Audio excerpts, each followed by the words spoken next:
পচা মাংস বিক্রির অভিযোগে এক বিক্রেতাকে গ্রেপ্তার করল পুলিশ। ধৃতের বাড়ি থেকে উদ্ধার বিপুল পরিমাণ পচা মাংস। বাঁকুড়ার বিষ্ণুপুর শহরের 13 নম্বর ওয়ার্ডের গোপালগঞ্জ এলাকার ঘটনা। পুলিশের পক্ষ থেকে শুক্রবার এই খবর জানিয়ে বলা হয়েছে, গোপন সূত্রে খবর পেয়ে বৃহস্পতিবার রাতে খাদ্য সুরক্ষা দপ্তর ও পুলিশের তরফে যৌথ অভিযান চালিয়ে শহরের গোপালগঞ্জ এলাকা থেকে সুমন কাইতি নামে এক ব্যক্তির বাড়িতে ফ্রিজে থাকা পচা মাংস উদ্ধার করা হয়েছে। একই সঙ্গে ওই ব্যবসায়ীকে গ্রেপ্তার করা হয়েছে।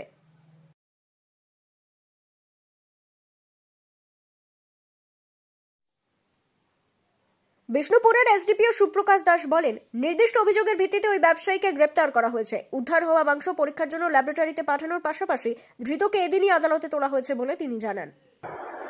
গতকাল গোপন সূত্রে আমাদের কাছে একটা খবর আসে যে বিষ্ণুপুর শহরের 13 নম্বর ওয়ার্ডে গোপালগঞ্জে জনৈক সুমন কাইতি,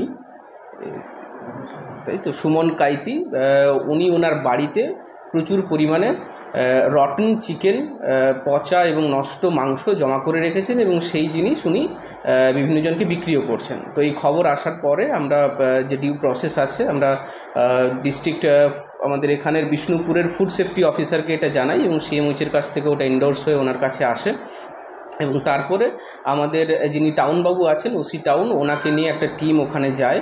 উনি ওটা ইন্সপেক্ট করেন এবং ভিডিওগ্রাফির আন্ডারে ওখানে ওই মেটেরিয়ালগুলো যেগুলো আছে, রটন চিকেন যেটা ছিল সেটা সিজ হয়, লেভেলিং হয় এবং তারপর ওই স্যাম্পলটা টেস্টের জন্য আমরা ওটাকে পাঠিয়েছি ওয়েস্ট বেঙ্গল পাবলিক হেলথ ল্যাবরেটরিতে। তো এই মর্মে ওই ডিস্ট্রিক্ট ফুড সেফটি অফিসার উনি আমাদের কাছে একটা কমপ্লেন করেন। সেই কমপ্লেনের ওপর বেস করে আমাদের একটা স্পেসিফিক কেস লজ করা হয়েছে। সেই কেসে আমরা ওনাকে অ্যারেস্ট করেছি এবং 7 দিনের জন্য আমরা পিসি প্রেয়ার চেয়ে আজকে ওনাকে কোর্টে তুলছি। ব্যুরো রিপোর্ট, দক্ষিণ বাঁকুড়া দর্পণ, বিষ্ণুপুর।